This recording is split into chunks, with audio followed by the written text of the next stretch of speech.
Phone ಮಾಡಿದ್ರೆ ನಮ್ಮ ರಾಜ್ಯಾಧ್ಯಕ್ಷ ಸಿಗಲ್ಲ, ನಡ್ಡಾ ಅವರೇ ಸಿಗ್ತಾರೆ, ಇವ್ರು ಸಿಗಲ್ಲ.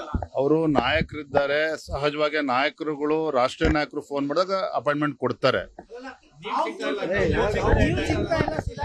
ನನಗೆ ಅವ್ರು ಯಾವತ್ತೂ ಕೂಡ ನನಗೆ ನೇರವಾಗಿ ಫೋನ್, ರಾಜ್ಯದ ಅಧ್ಯಕ್ಷನಾಗಿ ಕಳೆದ 1 ವರ್ಷದಲ್ಲಿ ನಾ ಹಿಂದೆ ಸಂಘಟನಾ ಪರವಾಗಿ ಸಭೆಗೆ ಬರಬೇಕು ಅಂತೇಳಿ 5 ಬಾರಿ ಫೋನ್ ಮಾಡಿದ್ರು ಕೂಡ ನಾನು ದೂರವಾಣಿ ಕರೆ ಸ್ವೀಕಾರ ಮಾಡಿಲ್ಲ. ಎರಡನೇದಾಗಿ ಮೊನ್ನೆ 3-4 ದಿನದ ಕೆಳಗೆ ಭೇಟಿ ಮಾಡಬೇಕು ಅಂತೇಳಿ ಮೆಸೇಜ್ ಹಾಕಿದ್ರು. ದೆಹಲಿಯಿಂದ ಬಂದು ಭೇಟಿ ಮಾಡ್ತೇನೆ ಅಂತೇಳಿ ಮುಂಚೆ ಫಿಕ್ಸ್ ಆಗಿತ್ತು, ನಿಗದಿ ಆಗಿತ್ತಿಲ್ಲ ಅಂತಲ್ಲ.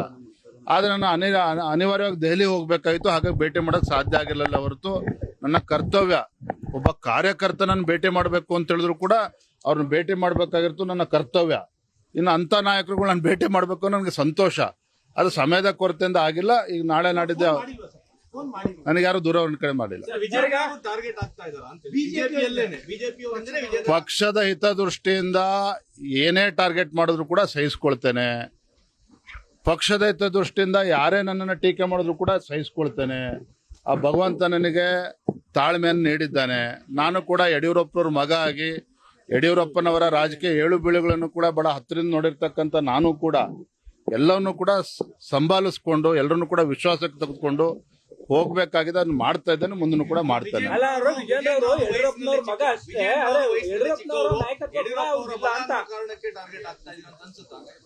ಯಡಿಯೂರಪ್ಪನವ್ರ ಮಗ ಅನ್ನೋದಕ್ಕೆ ನನಗೆ ಹೆಮ್ಮೆ ಇದೆ. ಯಾರು ಏನೇ ನೋಡ್ರಿ, ಬೆಳೀತಾ ಇರ್ತಕ್ಕಂಥ ವ್ಯಕ್ತಿಗೆ ಈ ರೀತಿ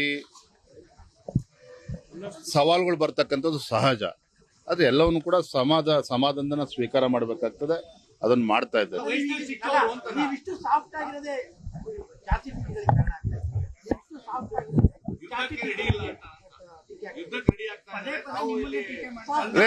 ಯುದ್ಧ ಮಾಡ್ತಕ್ಕಂಥ ಸಂದರ್ಭ ಎಲ್ಲಿ ಬಂದಿದೆ? ರಾಜ್ಯದ ಅಧ್ಯಕ್ಷ ನಾನು ಇಲ್ಲ. ಸುಧಾಕರ್ ಅವರು ನಾನು ತಿದ್ಕೋಬೇಕು ಅಂತೇಳಿ ತಮ್ಮ ಅಭಿಪ್ರಾಯ ಕೊಟ್ಟಿದ್ದಾರೆ. ಚುನಾವಣೆ ಪ್ರಕ್ರಿಯೆ ಎಲ್ಲ ಮುಗಿದ ಮೇಲೆ ನಾನು ಕೂಡ ಸಮಯವನ್ನು ಪಡೆದುಕೊಂಡು ಅವ್ರನ್ನೂ ಕೂಡ ಭೇಟಿ ಮಾಡ್ತೇನೆ. ಅವ್ರೇನು ಸಲಹೆಗಳಿದೆ ಅದನ್ನು ಕೂಡ ಸ್ವೀಕಾರ ಮಾಡ್ತೇನೆ. ಇದೆಲ್ಲವೂ ಕೂಡ ಚುನಾವಣೆ ಪ್ರಕ್ರಿಯೆ ನಡೀತಾ ಇದೆ.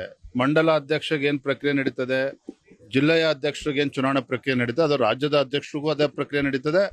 ರಾಷ್ಟ್ರೀಯ ಅಧ್ಯಕ್ಷರ ಚುನಾವಣಾ ಪ್ರಕ್ರಿಯೆನೂ ಅದೇ ರೀತಿ ಇರ್ತದೆ. ಏನೇ ಬಂದ್ರು ಕೂಡ ಅದನ್ನ ಎದುರಿಸಬೇಕು. Thank you.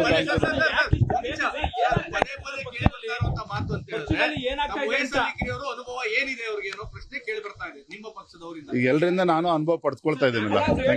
ಕನ್ನಡಿಗರ ಮೆಚ್ಚಿನ ನಿಮ್ಮ ನ್ಯೂಸ್ 18 ಕನ್ನಡ ಈಗ ವಾಟ್ಸ್ಆಪ್ನಲ್ಲಿಯೂ ಲಭ್ಯ. ಕರ್ನಾಟಕ ಮತ್ತು ದೇಶ ವಿದೇಶದ 360 ಡಿಗ್ರಿ ಸುದ್ದಿ ವಿವರವನ್ನ ನೀವು ನಿಮ್ಮ ಕೈ ಬೆರಳುಗಳಲ್ಲಿಯೇ ಪಡೆಯೋದಿಕ್ಕೆ ಈ QR ಕೋಡ್ ಅನ್ನ ಸ್ಕ್ಯಾನ್ ಮಾಡಿ. ನಮ್ಮ ಚಾನೆಲ್ ಅನ್ನ ಫಾಲೋ ಮಾಡಿ, ನೋಟಿಫಿಕೇಶನ್ ಆನ್ ಮಾಡಿ.